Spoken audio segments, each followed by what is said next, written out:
What's going on, everyone? I'm Zay11 and I'm here with Squirtle.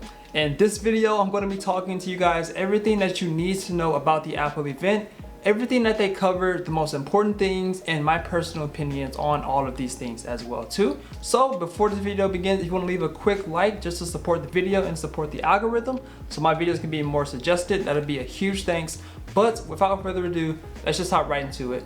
The first thing that they talked about. So the first thing that they announced was the Apple Watch Series 8. I'm not a big fan of the Apple Series watches. I'm never really used one except the Apple Watch SE. I did a video about that a little bit before. But they added a few new things to the Apple Watch Series 8 that I kind of think that's really important for people who want to upgrade something like that. Something that a lot of people have been wanting from the Series 8 watch is finally coming, and that's the always on display. Apple has just finally released the always on display. So if you want to keep the watch on at all times and you can just flick your wrist and see it without like having to turn on and stuff like that, you can finally do that with the Series 8. This Apple Watch is also swim, crack, and dust resistant. It also has a new feature called emergency detection. So if you get into a car accident or you take like a very hard fall, it'll automatically dispatch you into dispatch, the closest dispatch, and it'll give you a 10-second countdown in order to cancel it. So just in case you can't even touch it, it'll do it automatically for you, which I think is really cool. It also comes with a low power mode, just like an iPhone has a low power mode. So if you want to preserve the battery,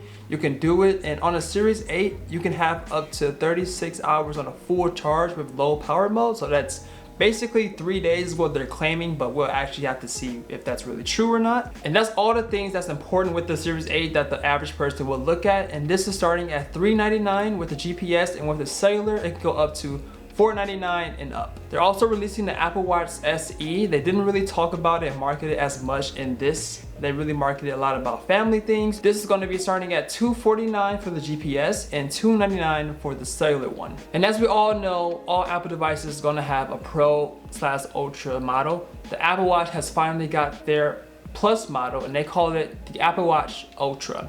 So this is a really cool design. As I was looking at it, it has a screen that's built inside of the screen, so it's not curved on the sides. So you won't really see a lot of scratches on the outside edges like you do like the original Apple Watches. It has an extra button, so you can map that button to be whatever you want. So to have a total of 3 buttons. It has 2 speakers. It comes with a 36-hour charge, and if you want to do low battery, you can get up to 60 hours charge on a full battery. This also includes a new dark mode, so if you want to change from a light mode to a dark mode, you can click it literally with a button on the front screen. It comes with a bunch of new Apple Watch designs for the straps. And it also has a new GPS backtrack system, so it has it so you can landmark different things on the GPS.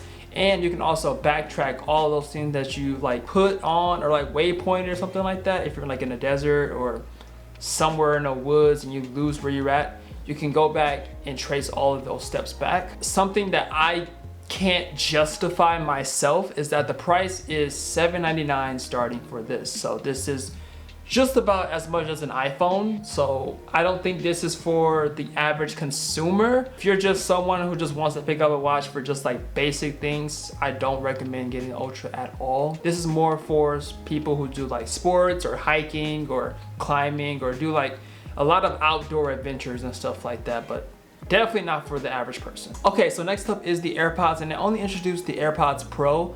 I'm gonna call it the second generation of the AirPods Pro because the last year is now the first gen. A few things that this AirPods have that the previous one didn't have is that it has personal spatial audio, so you're able to use a camera and kind of see where you want that spatial audio to go around you, and it won't just be like automatic. Is what they were claiming that it'll do. It also has precision tracking for the AirPods case, so just like how the AirTags are found, you can like look at it and find it at a specific spot, which I think is pretty cool.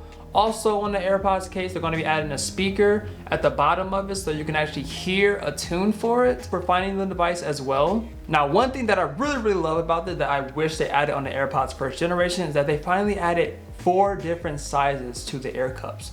So it's going to be large, medium, small, and now we finally have an extra small. And this is so important because I can't wear the smalls in my left ear. The right ear works like perfectly fine, it'll just stay in. But the left ear, it always falls out. Like every time I put it in, it falls out and it's so annoying. I need a smaller size, and I'm so happy that they finally made a smaller size for this. Now, will this extra small work on the first gen AirPods Pro? I have no idea. We're just gonna have to try it out when it comes out and see if it fits, but hopefully it does, because if it does, I'm gonna be buying those, just the ear tips itself, for the AirPods Pros. One thing that I don't like about this AirPod Pros, and I don't think a lot of people actually see as a big problem, but I do, is that the fact that it has a lightning USB to charge it. I thought we would have moved over to USB-C by now, but maybe next year. Okay, so moving on to the meat and greedy of this content, which is the iPhone 14 and the 14 Plus. So there is no more 14 mini. The mini is now discontinued. They are now moving to the iPhone 14 and 14 Plus now. So kind of similar to how the iPhone 8 and the 8 Plus was out.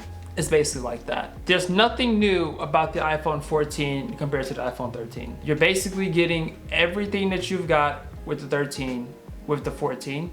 We do have 5 new colors. All of them aren't even new, but there are 5 different colors, but there was nothing that I found different from the 13 compared to the 14. Is it worth it? I don't think so. If you have a 13 or a 12, they have like a little bit of better video, but that's not something everyone's gonna use. I don't think so. So compare between the 14 and the 13, the 14 is basically just the 13. It's gonna be starting at $799 and the Plus model is gonna be starting at $899. It's gonna have the emergency SOS satellite. So if you're stuck out in the open and you want to connect to emergency services, but you have no cellular thing, they have this new feature where you can actually point the phone at a satellite up in the galaxy, and you can just they'll contact you from the satellite to a dispatch, and they'll get you help, which I think is a pretty cool idea. I've never been stranded before, but for people who's out adventuring and stuff like that, this is a really, really cool idea.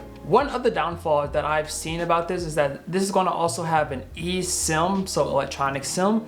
If you don't know what that means, it just basically means that the SIM card isn't gonna be like a manual one. It's gonna be enveloped inside of the phone. This is a good and bad thing. This is really bad if you are a person who like to travel through different countries and like to switch SIMs out and stuff like that. You won't be able to do that with this eSIM, is what it seems like, unless somehow, some way they decide to change it.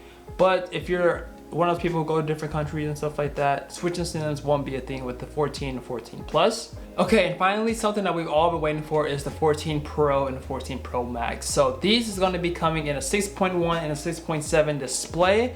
And these are coming with the pill shape, and it's not even really called a pill shape hole punch at the top. It's really called dynamic islands, what Apple's calling it. And this is working a lot more better than I actually thought that it was going to be. I thought this was just going to be a little pill shape at the top where it hosts in the Face ID and the camera and stuff like that, and that was it. No. So this pill shape works very, very seamlessly with all of the apps. So this is going to be like a notification center. It's going to enlarge when you're on a phone call, so you won't have to leave the app. It's going to work with a lot of things with the lock screen. It's just going to work so well with everything on the phone and all the notifications. Like, I did not expect this at all. If I'm being completely honest, I had no idea this is going to happen, but they decided to use this pill shape to the best of its ability. And from everything that they've shown throughout the clip, this is going to be a really, really amazing feature. It's going to come in 4 different colors. I'm going to put all the colors up on the screen right now so you can see. They finally have always on display. So if you don't know what always on display is, this is a feature that basically keeps everything on, just like the Apple Watch. So if you want to get a notification or look at the phone without even touching a button or tapping the screen, you can have the always on display on, and you'll be able to see everything that's on the phone as a dim right on the screen as it is. So yes, that's a quick little rundown of everything that the Apple event had to offer. If you want a more in-depth, leave a like on this video. I'll be sure to give it more in-depth on every little thing that they talked about. So I'm excited for the iPhone Pro. I'm excited for the AirPods. I'm not excited for the Apple Watch, and I don't like the Apple Watch Ultra. I think it's a little bit too bulky and a little bit too over the price, but it's not for me. I'm not the type of person to wear a watch that needs $799 as a price tag. So yeah, so I'll see you guys in another video. Until then, it's been Zay11. Peace. Peace. Peace. Peace.